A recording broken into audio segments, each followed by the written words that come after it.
something about patience? Who? Patience. Patience. C-E or T-S? P-A-T-I-E-N-C-E. C-E. Yes, C-E. Yeah. They say that it's the fastest path to God. Because... Deanne looks at me. Yeah. We've been talking about that. Well, I don't know from what angle you've been approaching it, but patience is different from resignation. Resignation is passive, and patience, if you're really patient, you're always ready. I remember Master saying that you should pray to God that even if it takes me 200 lifetimes, I still will love you with the same intensity. That's patience. To have the fullness of devotion or the fullness of expectation, even though it doesn't seem likely that it'll happen right away. Jesus Christ told the story of patience with the 10 virgins. All of them were waiting for the bridegroom. 5 of them were foolish and let their lamps go out. And the other 5 kept their lamps tended because they didn't know when the bridegroom would arrive.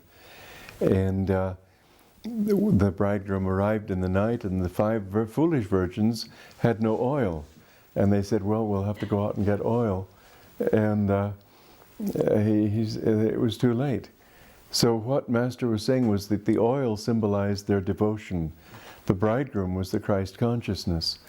And those devotees who, after years on the path and God hasn't come yet, and they start going to sleep spiritually, you see this happening, especially with people who don't have any techniques, monks and nuns, for example, who enter with lots of zeal, but they have nothing to give them anything solid.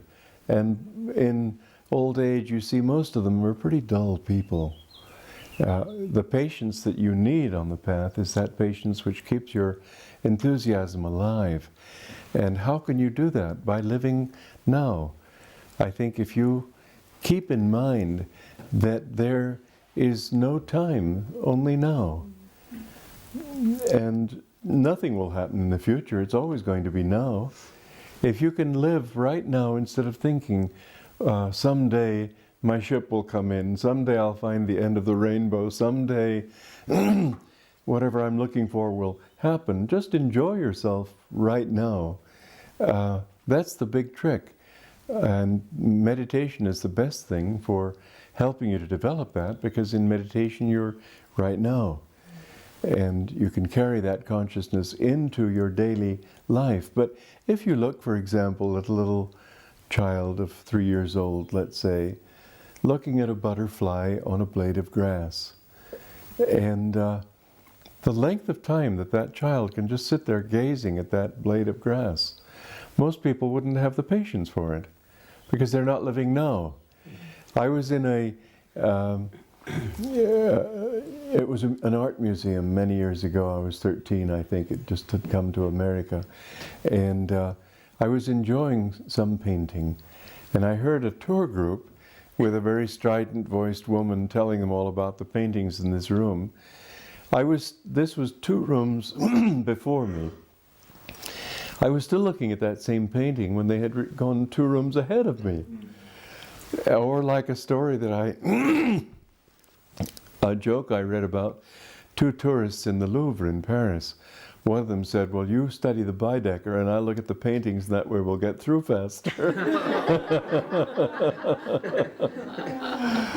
But we get this kind of gobbling attitude, and that's the root of impatience, not living now. It's always living a little ahead. You can see some people in their very physical posture, sort of. I remember one of the women who had to accompany me when they called them couriers, I think, when I was doing that book tour for Warner. And she was always sort of ahead of her own actual place, as she was walking, as she was speaking, as she was doing anything. Many people are like that. And other people live in the past, and they're all sort of back here. You have to be right here and right now.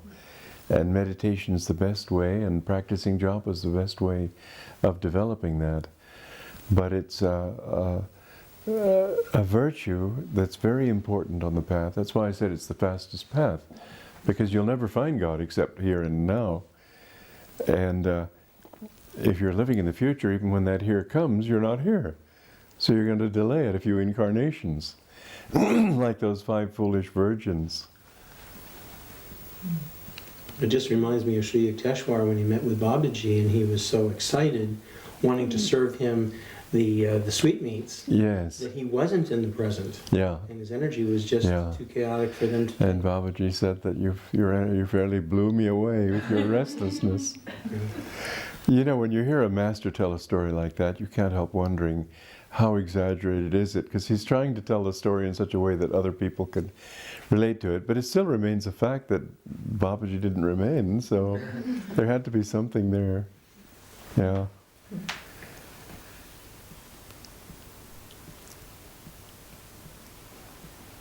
We're here following the life of St. Francis. I'm wondering if you have any thoughts about why Francis kept getting the strong message that absolute poverty was the way to go. I gave a talk on that, interestingly enough, here recently. Because poverty consciousness in itself is really a failing. And it wasn't so much poverty consciousness as affirming that riches are not in money. He was rich, he wasn't poor. And he didn't at all have poverty consciousness. But one time Ananda Moy, Brother Ananda Moy, asked Master, why did he have nothing and we have so much? And Master said, well, his answer was not direct to the point, sort of when God gives more, you take more kind of attitude. But it was much more than that. It was really that in our age, people wouldn't be inspired by somebody who was glorying in having nothing. If you had a hobo, some hobos have preached the philosophy of how great it is to own nothing, and nobody listens to them. It's not the time for that. What happened was that it wasn't the riches that were the problem in those days, it was the arrogance. The rich people had the aristocrats had the money and the power. And in rejecting the money, he was rejecting arrogance. He was saying you must be humble and not think that you are better because you own more. That was the consciousness in that day and age. He in his rejecting of that, he didn't really, nowadays what would happen if people gave up everything? It's useless. We're not proud of our wealth. We accept it. We understand it. I don't think that people who have nothing are more humble. Usually they're much more conscious of their lot than people who have quite a bit. Very wealthy people, yes, there's a lot of arrogance there, but we're so well off now that we don't worry about envying the Rockefellers and the rich people unless we've got that bug too of avarice. But the average person today is not perfectly content, but it hasn't gone to his head that he's got a decent house. It's true people are much too materialistic. It's true that they're not satisfied. In fact, there was a survey made which asked people in different income brackets, all the way from $5,000 a year to several $100,000 a year, if they were satisfied with what they had. And all of them, the general answer was, well, we would be if we had 10% more. 10% more of 5,000 doesn't add up to the hundreds of thousands people had, and still we're saying 10% more. America has become too materialistic, and America has forgotten God. And it will suffer for that. But this particular kind of arrogance that St. Francis was dealing with is not there, because there's nobody really to look down on. Today, if we see poor people, we think, how can we help them? We don't feel inflated in our egos because of their poverty. That comes when there is widespread poverty, and it probably will come again when there's a crash. But it isn't today's problem, and therefore it wouldn't be a realistic way of inspiring people, because the real issue is not whether you're rich or poor. The real issue is whether you are arrogant or humble, whether you think of yourself or whether you think of God. And what St. Francis wanted was to get people to live for God and forget relying on this world. So that's Franciscan poverty. That's why Master said, I prefer Lady Simplicity to Lady Poverty. And simplicity was the real message of St. Francis. His simplicity would be our poverty. And in fact, it was poverty in those days too, because he really didn't have anything. But there's no reason for a renunciate today to just go around in rags.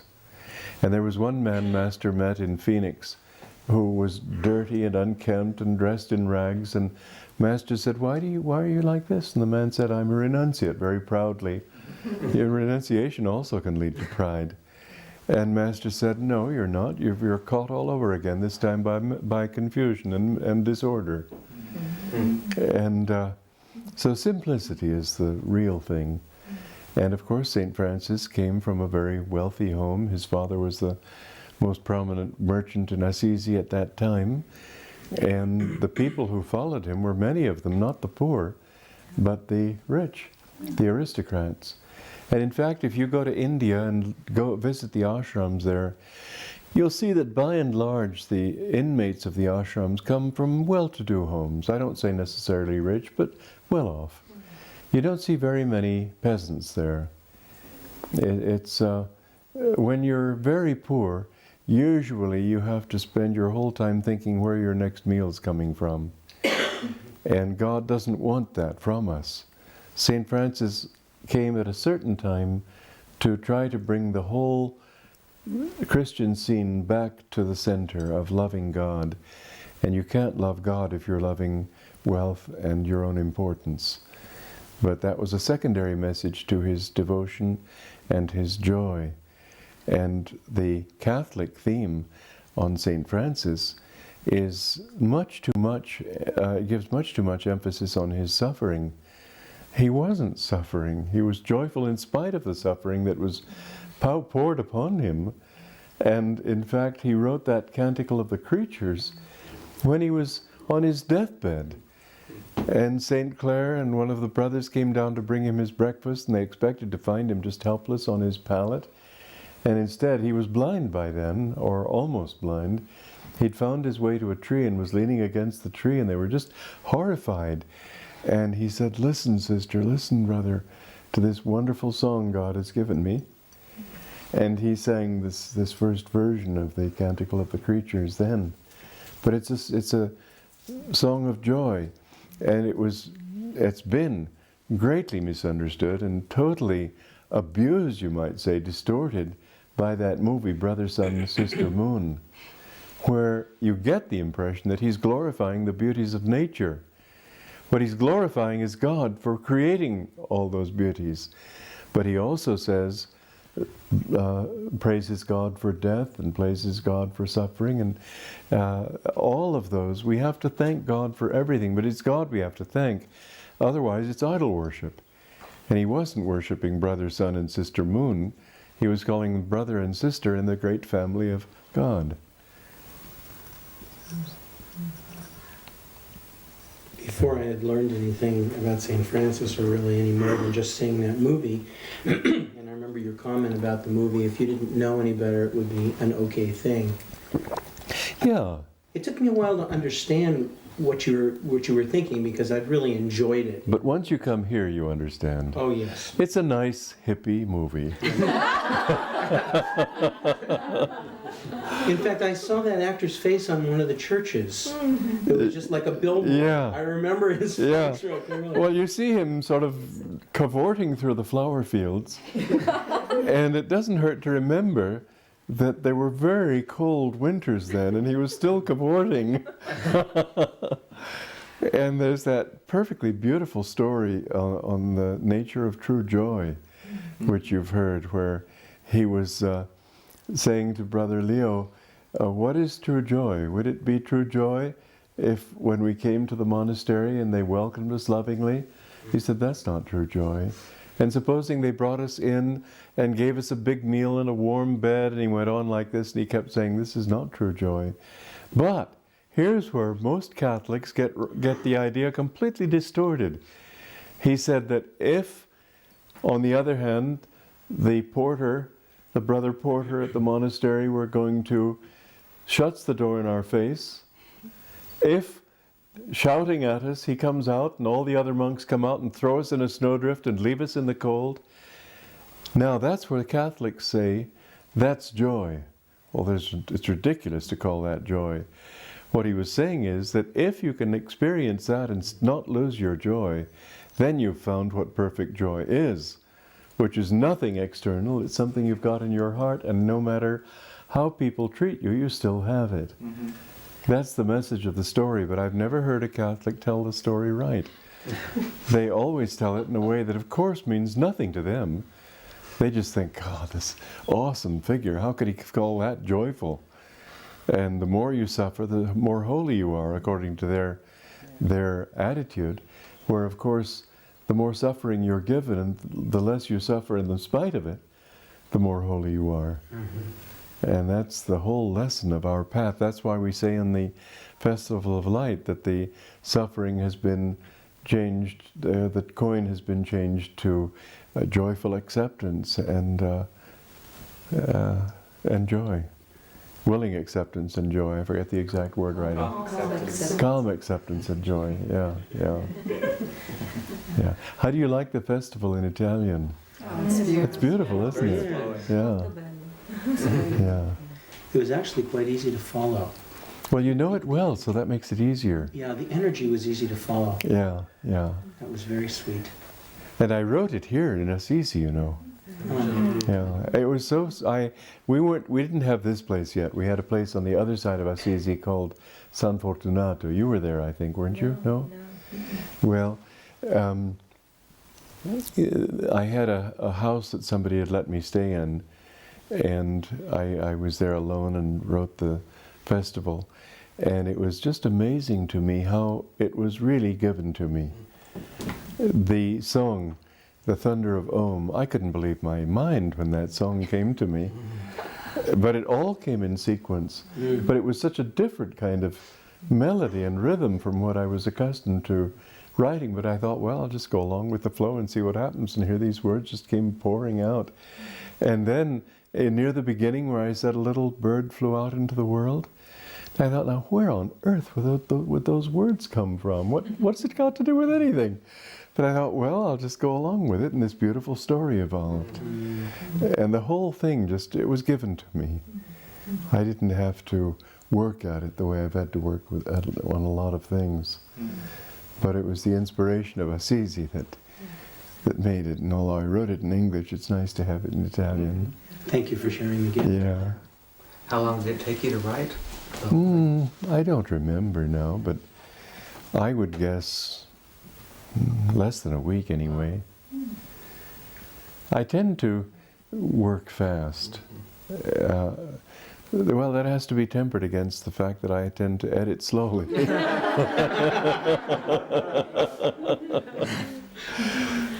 We've really enjoyed singing in some sacred places. Oh, isn't that wonderful? Powerful. You know, Wonderful. we had the opportunity at Lermo down inside the smaller places to sing because we got a tour and the monks said, would you like to sing here? Isn't that wonderful? Many places. Wonderful. It's beautiful. Did they like it? He liked Yes. it. Good. He wanted to hear. You know, there are a few monks here who have a little light in their eyes, but not many. Yeah. There was one monk, we went down to the Basilica and they were showing us about St. Joseph of Cupertino. And they showed us his flagellant. And, you know, they beat themselves to whip the shape and the flesh into shape sort of thing. And he said that the popes have stopped that now. But he said, we still have our own method of flagellation. He said, if there's a television program we especially like, we may not see it one evening. What self-punishment? They could bring in a gym and just work out a couple of hours a day. Yeah.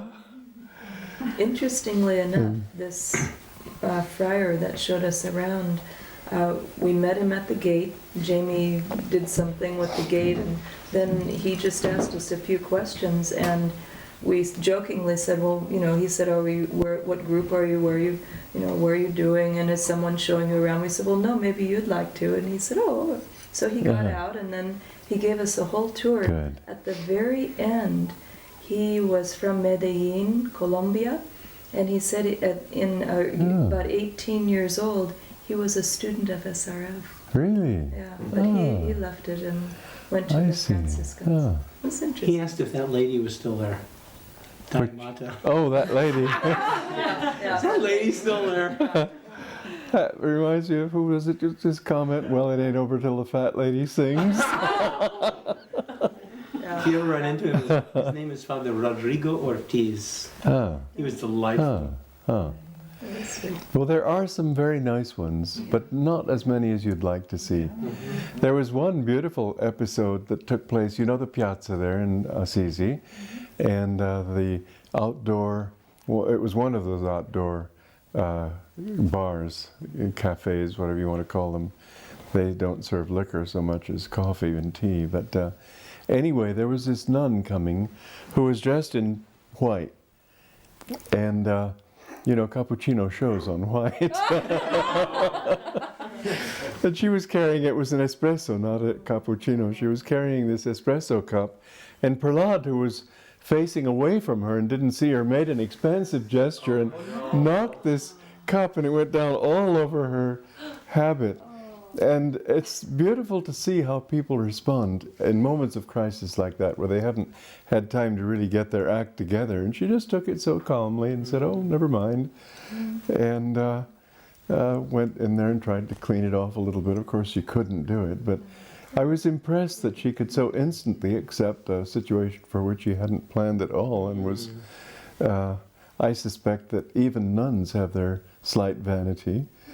And most women certainly would feel pretty horrified. So This man was very determined to find out who we were, why don't you just tell what him? group we were from. Oh, we're pretty well known around here. Well, you, Ted, mentioned that I guess they had some incidents where it sort of closed down the sense of openness from the monks. She found that sometimes? Sometimes, yeah. We found the opposite sometimes too. Yeah. So, As it turned out, he had, we had mentioned Padre Testa, who is the one who used to show us into the basilica, and he had studied with him. So then we I felt see. more open. Is he the one from Malta? Maybe. He had a gray robe.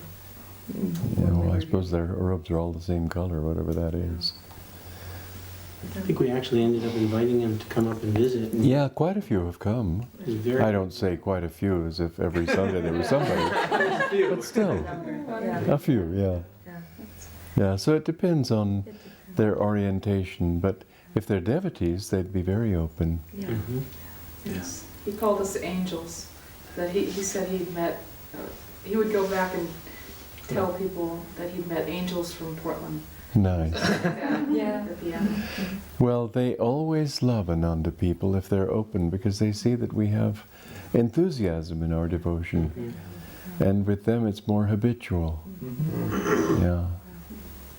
I had mentioned he was, as the conversation started to come up, he never really got a definitive answer on how to meditate. Ah, And so when he was younger, he went to a Zendo and he studied Zen meditation. And he said, oh, and by the way, I was at that SRF place also. did you say you're from that line then? Of course you must have. Well, I think that's what led into it. Yes, We mentioned that we yeah. were from Ananda. Well, Yeah. Jamie gave him his pin. Yes. And that's how he knew that we were from. He kept Uh-huh. asking about this symbol. Oh, I see. What does this mean? I said, joy. I see. Yeah, well, you know what it does mean. It means there's a hill coming up, and the energy is coming up and sweeping, and then coming down again. It's soaring in joy, and then bringing that joy back to earth. So to bring it back into your daily life. Grounded. Yes. Yeah, that was the meaning of it. We had different people creating different symbols. None of them were very attractive, and none of them had enough magnetism for us to say, well, let's make this our Ananda symbol. like groups of hands joining in a circle and lotuses all going outward from the center of a circle, and you probably remember some of those things. But I thought, well, we really need something. And so I was meditating, and suddenly this shape came to me in meditation, and it took about 70 experiments to draw just the exact shape. What was really interesting to me in that regard was that it wasn't until the shape was exactly right that I could feel it said joy. An abstract shape, abstract art may indeed project states of consciousness, but it can't be just somebody makes a daub, like Picasso put out a new painting and everybody was exclaiming over how wonderful it was and so on, and finally he had a sense of humor, about the only thing he had going for him as far as I'm concerned. But he said it was his pet monkey that had done it. Oh, no. How much was it worth? A few $100,000. Yeah. No, I think art in this century is a con job. You sort of don't dare. It's sort of like the emperor's new suit of clothes. You don't dare say, be the first one to say, well, what's he wearing? He's not wearing anything. And you sort of look around and other people are saying, yes, quite meaningful. So you don't want to be left behind as a total peasant. So you say, oh, more than meaningful. Yes, that's a lovely frame, isn't it? Yeah. So you build up on this big story, but in fact it's a con job. What does it really do? Does it change you? Does it inspire you? Does it teach you anything? Not most of it. Sometimes, yes. But I think the arts in general have simply lost their faith. They've gotten away from God. They've gotten away from believing in anything, and so it's just a sort of a toss-up between trivia and blasphemy, as Hanel used to say.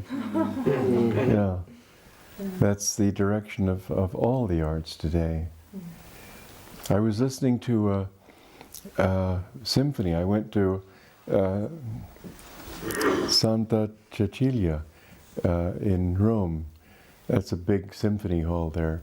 And they were doing Ravel and Debussy and some other, I think Manzoni. This one of Manzoni was, who was it about? Oh, I can't remember at the moment. It was on a story. Who wrote Hermann Hesse?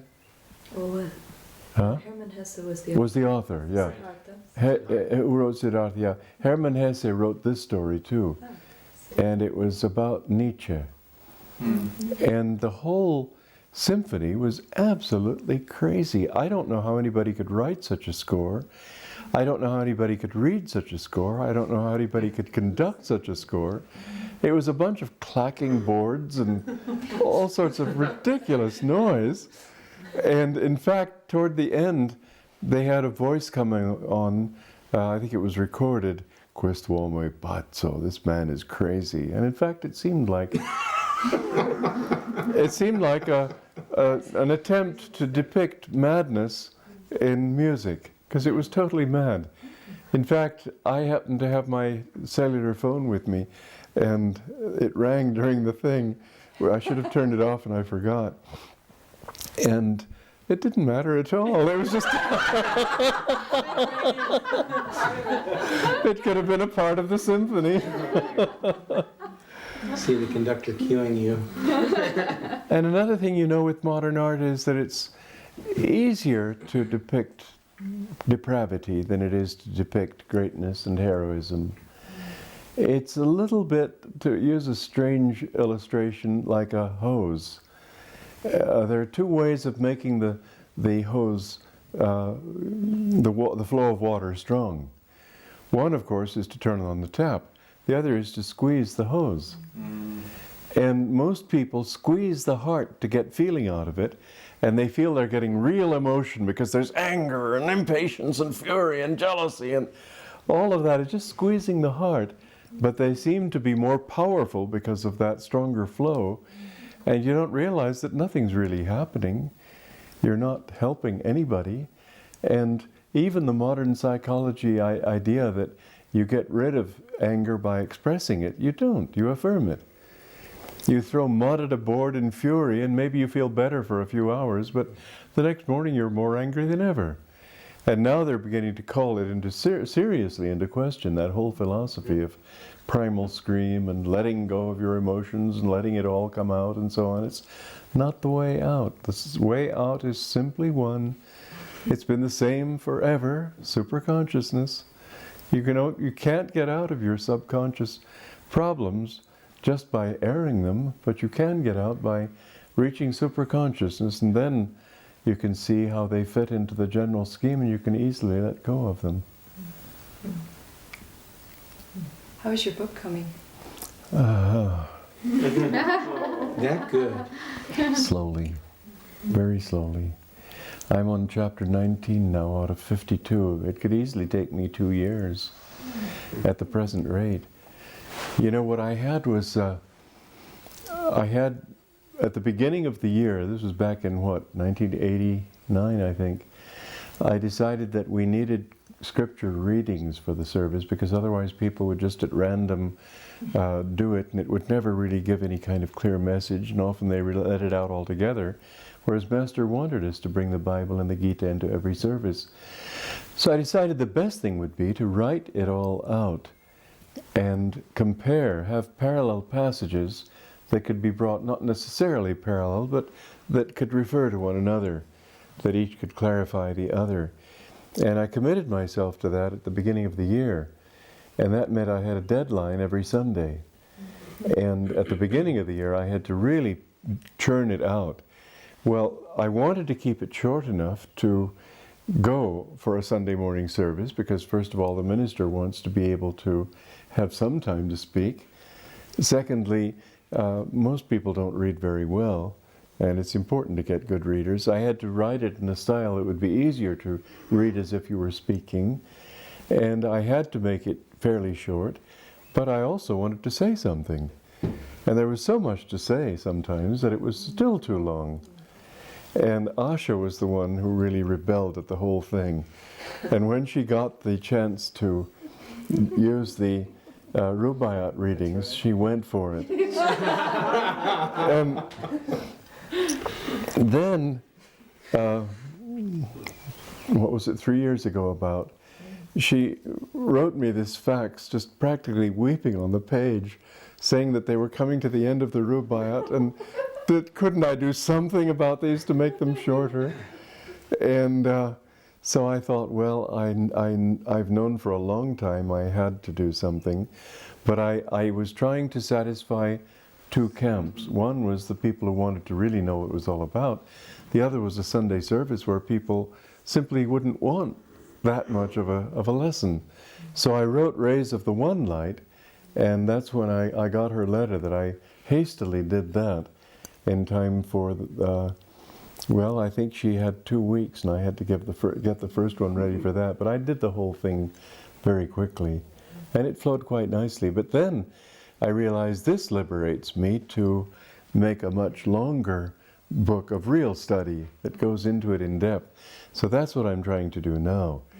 And in the process, it's I don't know why it's been so difficult.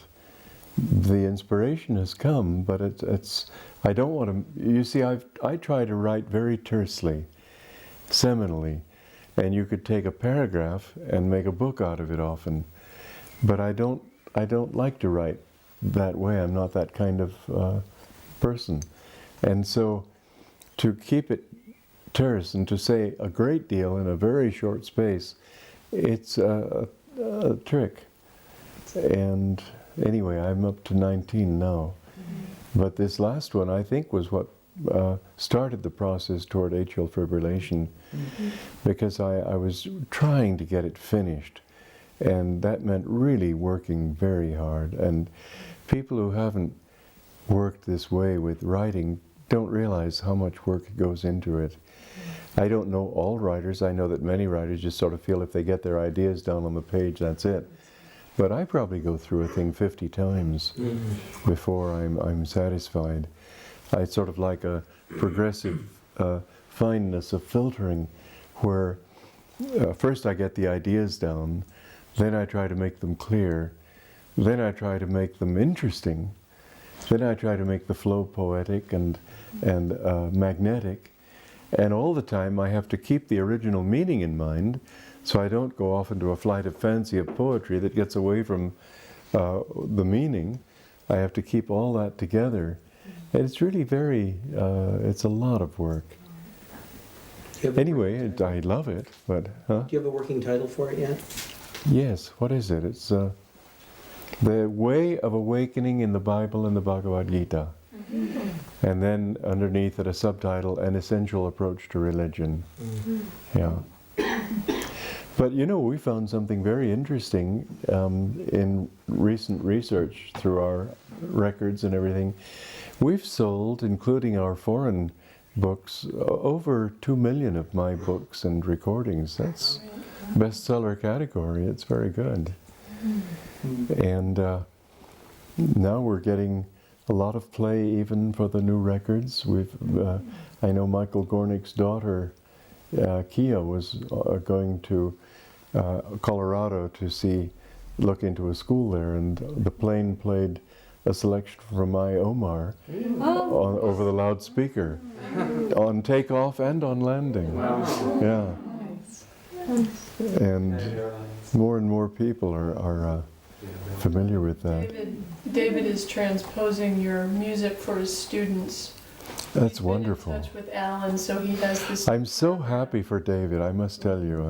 He's very... really, he had a huge recital in January, and it was fabulous, but he was doing a lot of really complicated pieces. Yes. And he was kind of working out his karma, because these are pieces that he's been desiring to play for his career, but he played one of your pieces, and he just said that was the most inspiring for him. Because I get it from the soul. It's not my music. Right. In fact, when I'm not writing music, I think, how on earth did I do it? But because I didn't study composition, and I did play the piano for years, but I never reached high status in that. I don't have the hands to be a professional pianist. And I guess my art, if you want to call it that, was singing. And a lot of people wanted me to be a professional singer. But like my talk yesterday, what's the use of fame if you aren't doing what you want? And I couldn't see any point in singing these songs. Classical songs are just the same as pop songs in the sense that most of the messages are, I loved her and she left me and she done me wrong. There wasn't any kind of message I wanted to devote my life to singing. And so my singing teacher at my last lesson, she said, I'm living for only one thing, and that's to see you become a great singer. I just never went back. I thought, no, I don't want to be a singer. I don't even see what I'd want to sing. I want to know what life is all about. I want to know what truth is. But that was an example of what I was talking about yesterday, that just because you have a talent doesn't mean you necessarily should pursue it. It should always be seen in light of what will take you closer to God. And it took Amelita Galikochi closer to God, but it wouldn't have taken me that way. It wasn't my way. But I know I asked Master, how is she doing spiritually? He said, she's soaring in God.